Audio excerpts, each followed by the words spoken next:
Hello everyone, आज हम करने वाले हैं क्लास थर्ड की जो आपकी हिंदी की न्यू बुक है उसका चैप्टर अपना अपना काम। तो इसकी वर्कशीट हम करने वाले हैं कि इससे आपके किस किस टाइप के क्वेश्चंस बन सकते हैं।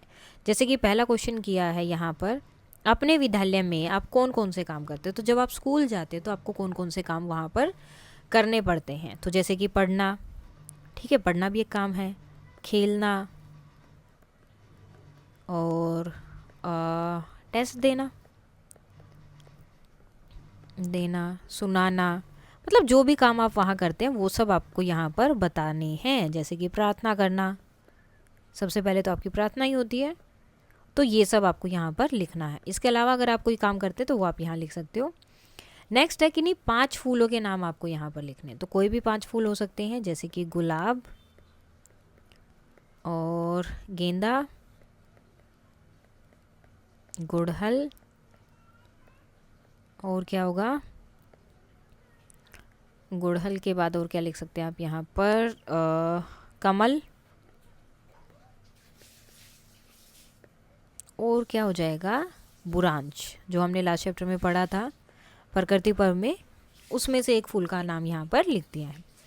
नेक्स्ट है, दिए गए पेड़ के चित्र को देखकर बताइए कि पेड़ किस प्रकार हमारी सहायता करते हैं। तो ये क्या करते हैं, पेड़ हमें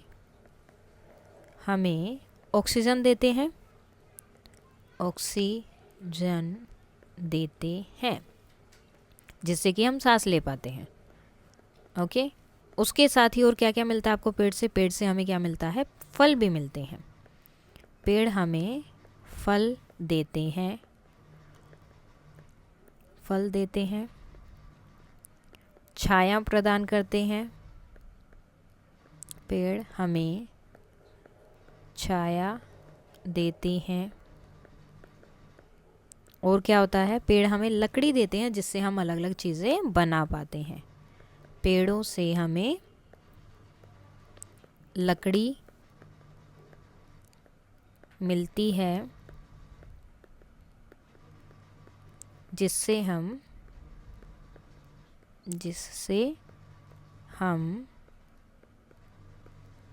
अलग अलग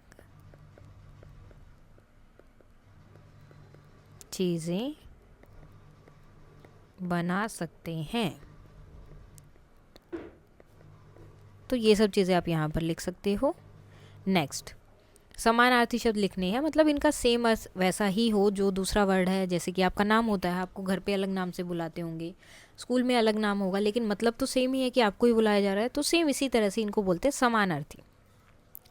जो है शब्द आपका अलग हो सकता है लेकिन उसका अर्थ जो है, मीनिंग जो है वो सेम रहेगा। जैसे परिश्रम, परिश्रम का क्या कर सकते हो आप, मेहनत करना। उत्साह, यानी कि बहुत जोश के साथ जब आप काम करते हो, बहुत उत्साह के साथ। शरीर, शरीर के लिए दूसरा वर्ड यूज़ होता है तन। आराम, आराम के लिए आप कर सकते हो विश्राम, विश्राम। इकट्ठा, एक साथ, या फिर लिख सकते हो एकत्रित, एकत्रित। अचंभित, अचंभित का मतलब होता है हैरान होना। ठीक है, इन दोनों में से मतलब कोई भी लिखो, मतलब सेम है दोनों का। नेक्स्ट है, दिए गए शब्दों से बहुवचन शब्द बनाइए। अब इनको बनाने हैं आपके ज़्यादा, यानी कि एक दिया है मधुमक्खी, अगर ज़्यादा हो गए तो क्या बोलेंगे, मधुमक्खियाँ, मधुमक्खियाँ। और जब भी ई की मात्रा वाले शब्दों के आपको बहुवचन बनाना है तो जो उसकी बड़ी की मात्रा है वो छोटी ई में बन जाती है। जैसे कि यहाँ पर देखो लड़की, तो ये क्या बनेगा, लड़कियाँ। और ये जो ई की मात्रा है ये बिल्कुल लास्ट में होना चाहिए। बड़ी की मात्रा आपकी छोटी में चेंज हो जाएगी और यह आपका साथ में लगेगा। कीड़ा, कीड़े। आँख, आँखें।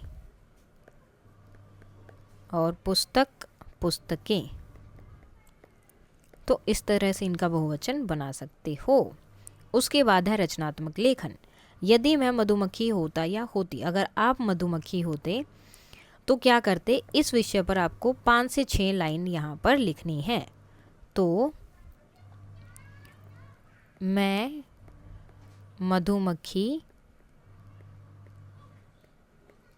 होता या फिर होती, ठीक है, होती या होता तो बहुत ज़्यादा शहद इकट्ठा करता या करती, ठीक है, जो भी है, अगर लड़का है तो करता और लड़की है तो करती। और 5 से 6 लाइन आपको लिखनी है। मैं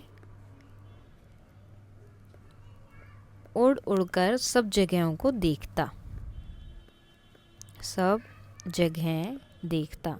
देखो अब इसमें कुछ भी आंसर हो सकता है आपका, ज़रूरी नहीं जो मैं लिख रही हूँ वही सही है या जो आप लिखेंगे वही सही है, इसमें सब सही है। सब जगहों को देखता,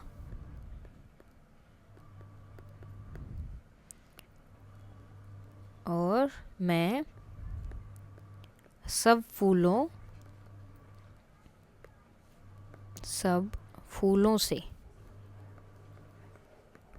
से पराग लेते हैं, जिससे बाद में शहद बनाया जाता है।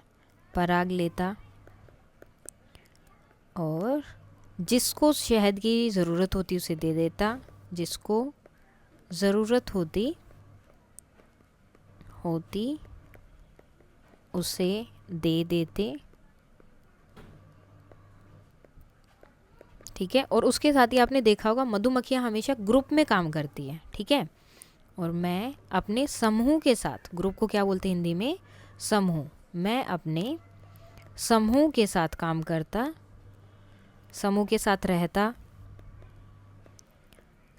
साथ रहता व उनकी मदद करता,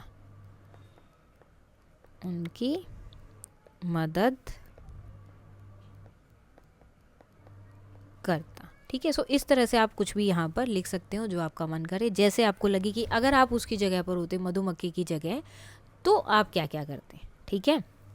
आप ये भी लिख सकते हो कि मैं किसी को भी नहीं काटता, मैं किसी को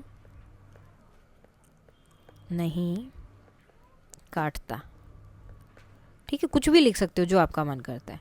सो इसके साथ ही आपकी वर्कशीट हो जाती है इस चैप्टर की कंप्लीट। अगर कोई डाउट है तो आप बता सकते हैं। That's all for today and please like share and subscribe. Thank you.